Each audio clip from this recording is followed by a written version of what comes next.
For years, Richard Carpenter carried a silence heavier than any harmony he ever wrote. The world fell in love with the flawless sound he created alongside his younger sister Karen, but behind those smooth melodies was a reality nobody saw coming. Karen Carpenter had a voice that could stop time, yet her private life slowly cracked apart in ways that shook her family to the core. What fans heard on the radio was beauty. What lived behind closed doors was pressure, imbalance, and pain. And please hit the subscribe button. It costs you nothing, but it means a lot to me. Richard had a front row seat to all of it, not just as her brother, but as her creative partner, and later, the one left standing when the music stopped. Now, looking back, he's finally opening doors that stayed locked for decades. The truths he's shared don't just add context. They completely reshape how the Carpenter story is understood, especially the emotional weight behind Karen's tragic ending and the family tension that followed her from childhood. Karen Carpenter was born on March 2, 1950 in New Haven, Connecticut, at Grace New Haven Hospital. 4 years earlier, her brother Richard had already been crowned the golden child of the household. By age 4, he had perfect pitch. By 5, he was composing music like it was second nature. Their mother Agnes soaked it all up, documenting every lesson, every milestone, and praising Richard to anyone who would listen like he was destined for greatness. Karen's experience couldn't have been more different. She was brushed off as the kid who just banged pots and pans in the kitchen. That gap in attention didn't fade with time. It dug in deep and became the root of Karen's lifelong hunger for approval, especially from her mother. Their father, Harold, worked in printing, pulling in modest pay that barely kept the household afloat, adding even more pressure to an already tense family dynamic. By 1963, Harold was earning around $7,200 a year, and when a move to California became possible, Agnes jumped at it. The family sold their small Connecticut home for $12,500 and bought a house in Downey for $13,500. But let's be real, this wasn't about opportunity for everyone. In letters to relatives, Agnes made it clear the move was about Richard. Los Angeles was where she believed her son's destiny would finally unfold. She wrote glowing lines about Richard's bright future, while Karen barely got a mention. Karen was just 13 when they relocated, and the transition hit her hard. Her East Coast accent made her stand out, and at Downey High School she felt awkward, shy, and completely out of place. She didn't fit in, didn't feel seen, and didn't feel valued, until one unexpected moment changed everything. In music class, Karen tried the glockenspiel, but when the school band's drummer quit, she asked for a chance behind the drums. Within minutes, the conductor saw it. Her rhythm was natural, sharp, effortless. She picked up patterns in weeks that took others months. By the end of the year, she was already playing demanding pieces like Caravan and Malaguena, with confidence that couldn't be ignored. Still, at home, nothing changed. Richard received a $750 Baldwin piano and private lessons. Karen practiced on borrowed drums, with no financial backing and no encouragement. In her high school diary, she wrote the line that said everything about how she felt. "Mom thinks Richard is Mozart, and I'm just noise." Richard, however, saw something nobody else fully caught at first. Where others heard a solid drummer, he heard rare rhythm and, soon after, something even bigger. Her voice wasn't just good, it was unreal. The rise of the Carpenters didn't happen overnight, but the spark was already there, waiting to explode.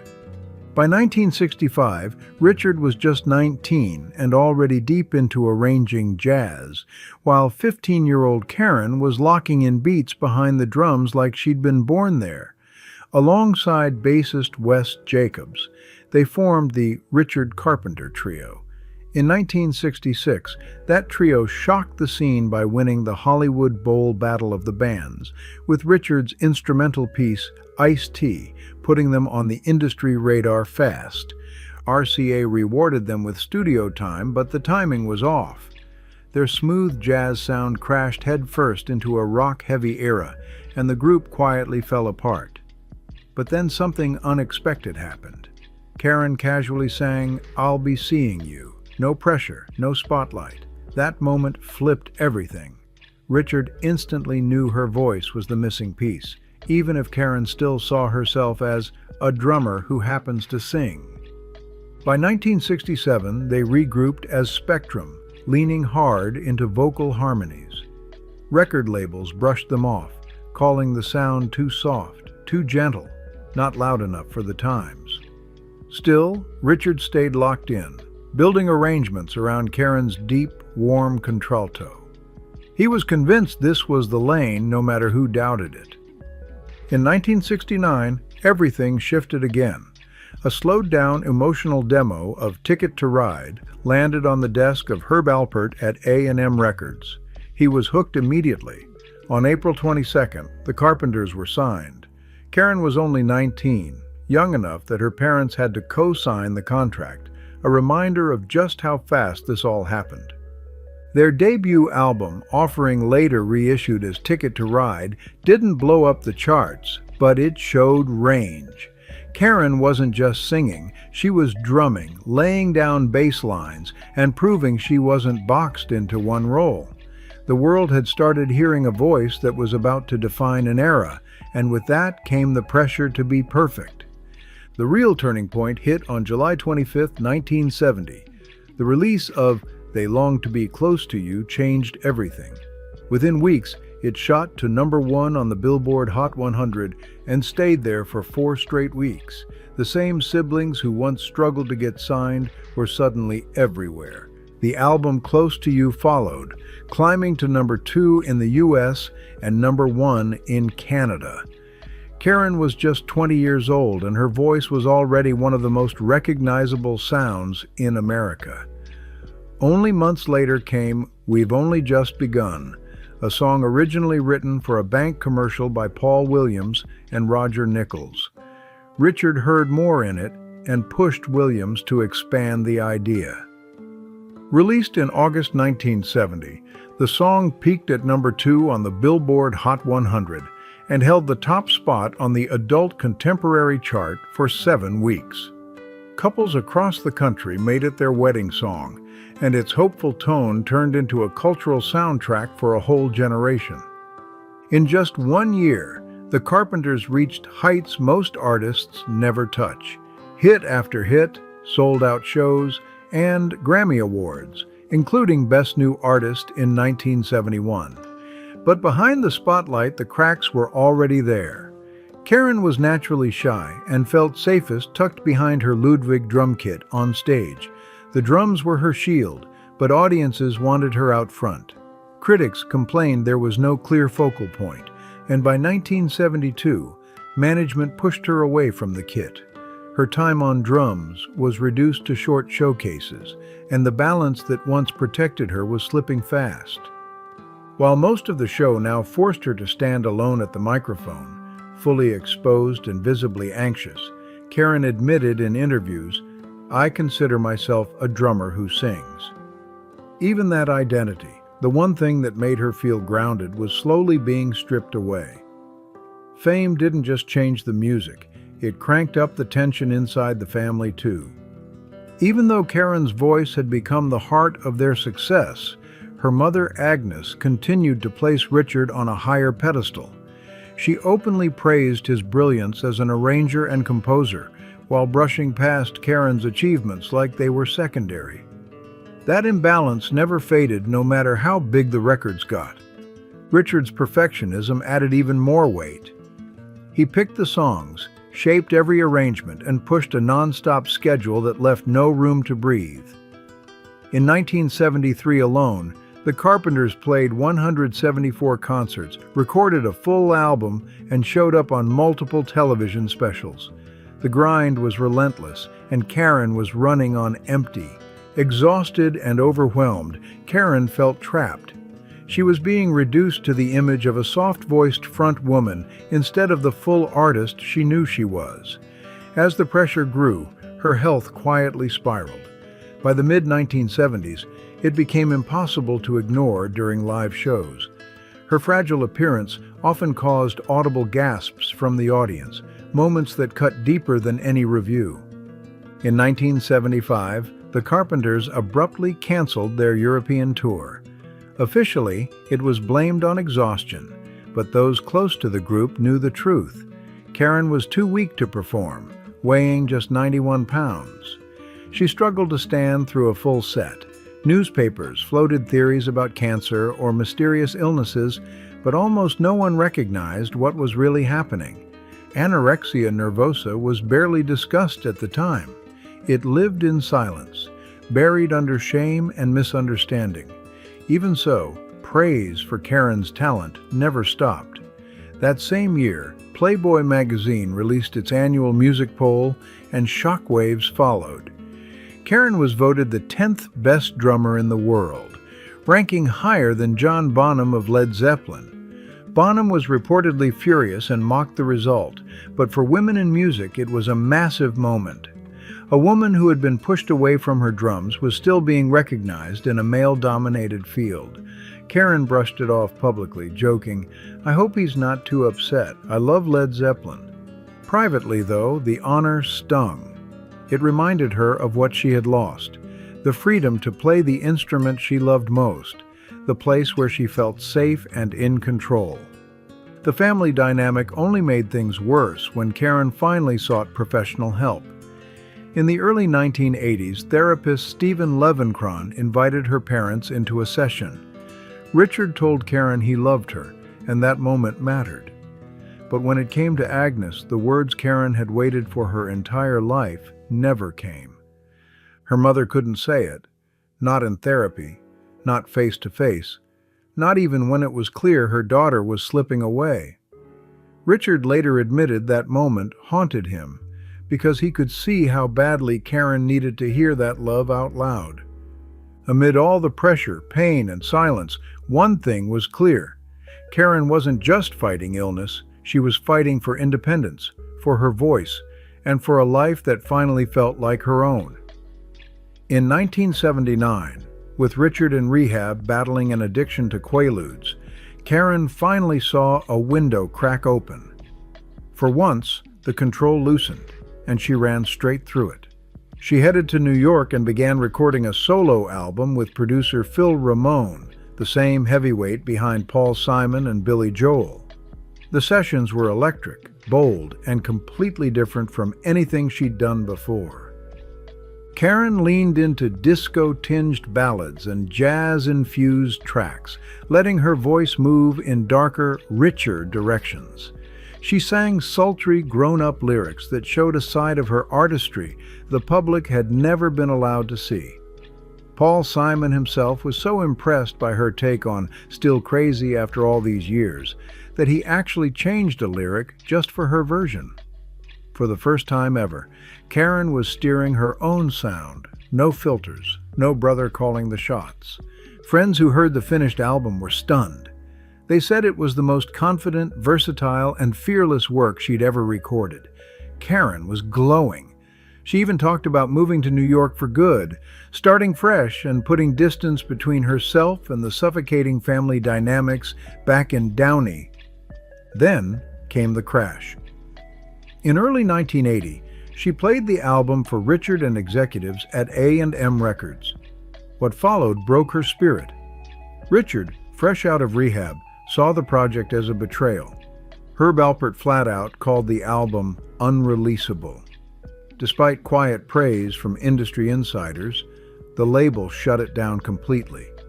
Worse, Karen was hit with the bill. She was charged $400,000 for the recording costs to be deducted from future Carpenters' royalties. Her dream wasn't just shelved, it was buried, and she was left paying for it. As her solo hopes collapsed, Karen clung to another dream. In June 1980, she met Thomas James Burris, a real estate developer 9 years older, smooth-talking, polished, and convincing. He looked like stability. He felt like an escape. Within just 2 months, they were engaged, stunning even her closest friends. Karen had always wanted marriage and children, a life beyond spotlights and stages. She convinced herself Burris could give her that future. Their wedding was set for August 31st, 1980 at the Beverly Hills Hotel. On the surface, it looked like a fairy tale, but days before the ceremony, everything cracked open. Karen discovered Burris had undergone a vasectomy years earlier and had zero plans to reverse it. For a woman who desperately wanted children, the news crushed her completely. She ran to her mother for comfort, hoping, praying for support. Instead, Agnes shut her down cold. The invitations were out. The hotel was booked. Appearances mattered more. "You made your bed. Lie in it," Agnes reportedly told her daughter. With no one standing beside her emotionally, Karen walked down the aisle, already broken inside. The marriage unraveled fast. Burris wasn't wealthy like he claimed. He was buried in debt. He started borrowing huge sums from Karen, $35,000 here, $50,000 there, draining the fortune she had built through years of non-stop work. At dinners, Karen often showed up wearing dark sunglasses, hiding swollen eyes and quiet tears. The spotlight never showed that part, but behind it, everything she worked for, her music, her money, her hope, was slipping through her hands, fast. Friends later recalled seeing Karen break down in public, shaking, terrified to even go home. Behind closed doors, the marriage had turned cruel. Burris mocked her fragile body, calling her a bag of bones and telling her no one else would ever love her. Those words cut deep, and the emotional damage only pushed her illness further out of control. By 1981, Karen's health was spiraling fast. She was taking as many as 90 laxatives a day, along with thyroid medication under a false name to speed up her metabolism. Her weight dropped to a terrifying 77 pounds, and her body was barely holding on. She finally told Richard she needed help, and for once, she reached out instead of hiding. Karen sought treatment in New York with psychotherapist Stephen Levenkron, determined to face her eating disorder head-on. At one point, he confiscated the medications she'd been abusing, but recovery was slow, painful, and full of setbacks. The pressure around her never stopped. She was expected to heal quickly, get back on stage, and keep producing like nothing was wrong. Karen wanted a fast solution, something that would fix everything overnight. But that fix didn't exist. In September 1982, she was admitted to Lenox Hill Hospital in New York. Doctors placed her on intravenous nutrition, and she gained nearly 30 pounds in just weeks. But the sudden weight gain placed extreme stress on her weakened heart, quietly setting the stage for what came next. In her final weeks, Karen appeared to be improving. On December 17, 1982, she sang Christmas carols for her godchildren and their classmates at the Buckley School in Sherman Oaks. It would be her final performance, though no one knew it at the time. On January 11, 1983, she attended the 25th anniversary celebration of the Grammy Awards. Friends like Dionne Warwick noticed something different that night. Karen was still fragile, but she was glowing. She laughed, joked, and even said, "Look at me, I've got an ass." For a moment, hope felt real. On February 1st, Karen visited Richard. They talked about the future, new plans, even touring again as the Carpenters. 3 days later, that fragile balance shattered. On the morning of February 4th, 1983, Karen was preparing to sign divorce papers at her parents' home in Downey. She collapsed in a walk-in closet. Paramedics arrived to find her heart beating just 6 times a minute. She was rushed to Downey Community Hospital and pronounced dead at 9:51 a.m. She was only 32 years old. Her funeral on February 8th at Downey United Methodist Church drew nearly 1,000 mourners, including Olivia Newton-John, Petula Clark, and Dionne Warwick. Her estranged husband, Thomas Burris, placed his wedding ring into her casket. Karen was laid to rest at Forest Lawn Memorial Park in Cypress, California, later reinterred beside her parents in Westlake Village. The autopsy revealed the truth. Karen Carpenter died of heart failure caused by cardiotoxicity, the result of years of anorexia and laxative abuse. For Richard, the loss was crushing beyond words. He had been there from the very first rehearsal to their final conversation. Years later, he admitted he saw warning signs, but didn't know how to stop them. He spoke about the therapy session where he told Karen he loved her, while their mother still couldn't say the same. Richard also remembered how Karen once pushed him to seek help for his addiction, even as she denied her own illness. Living without her, he said, felt like losing a part of himself. Yet Richard devoted his life to protecting her legacy. He remastered their recordings, released compilations, and in 1996 finally allowed Karen's solo album to be heard by the public. What she once called "our record with Phil Ramone" became a bittersweet glimpse of what might have been. To this day, Karen Carpenter's voice remains one of the most beloved in music history, warm, haunting, and unforgettable. But for Richard, every harmony carries pride and pain. Behind the music was a sister he couldn't save, and the silence he carried for decades was born from grief too deep to explain. Karen Carpenter's music still touches millions, but her real story is far more heartbreaking than most ever knew. If this story moved you, like the video, share it, and subscribe to the Vintage Pulse channel for more untold stories behind music's biggest legends. What Carpenter's song means the most to you? Drop it in the comments, and I'll see you on the next one.